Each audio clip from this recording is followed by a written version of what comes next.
Antes que o planeta Terra fosse criado, antes do mal surgir, antes do pecado existir, havia Deus e os anjos no céu. Eles viviam em harmonia e cooperavam em fazer a vontade de Deus de maneira voluntária e prazerosa. Havia entre os anjos Lúcifer. Antes de sua rebelião no céu, era um anjo superexaltado e importante. Ele era o segundo em comando, logo depois do amado Filho de Deus. Seu rosto, assim como o dos outros anjos, era sereno e transbordava felicidade. Ele tinha uma testa alta e larga, mostrando ser bem inteligente. Seu corpo também era perfeito, e ele tinha uma postura nobre e majestosa. Uma luz especial brilhava em seu rosto e ao seu redor, mais intensa do que nos outros anjos.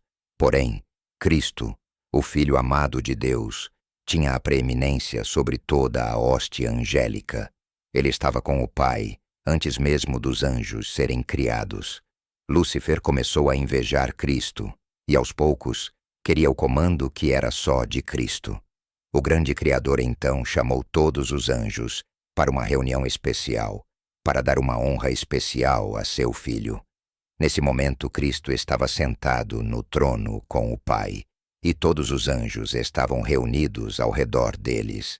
O Pai anunciou que, por decisão dele, Cristo, seu Filho, deveria ser considerado igual a ele. Ou seja, onde quer que Cristo estivesse, era como se o próprio Pai estivesse lá. As palavras de Cristo deveriam ser obedecidas tão prontamente quanto as do Pai. Cristo foi investido com a autoridade para comandar todos os anjos. Então Cristo também deveria trabalhar junto com o Pai na criação da terra e de todos os seres vivos que existiriam nela. Ele iria realizar a vontade e os propósitos do Pai, mas não faria nada por conta própria.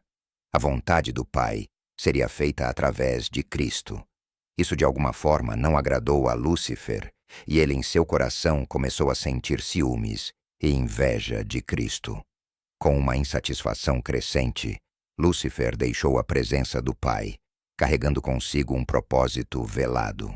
Em um movimento estratégico, convocou as hostes angélicas e, dissimulando seu verdadeiro objetivo, apresentou-se como um injustiçado. Ele questionou a honra concedida a Cristo, insinuando que essa escolha divinal significava o fim da liberdade angelical.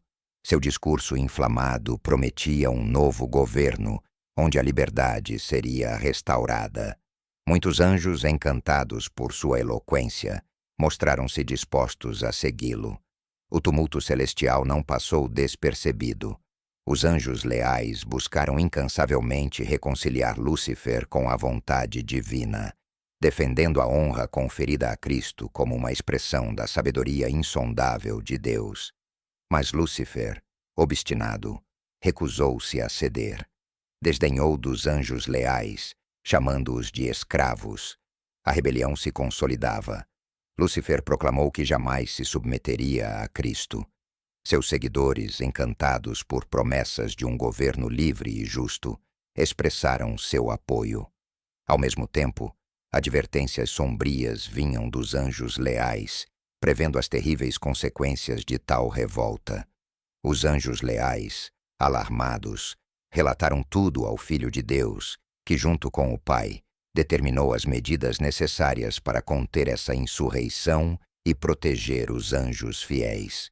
Deus, em sua infinita justiça, permitiu que a rebelião seguisse seu curso, para que todos os anjos pudessem escolher seus lados. Assim, a batalha no céu se desenrolou, onde cada anjo demonstrou sua verdadeira lealdade.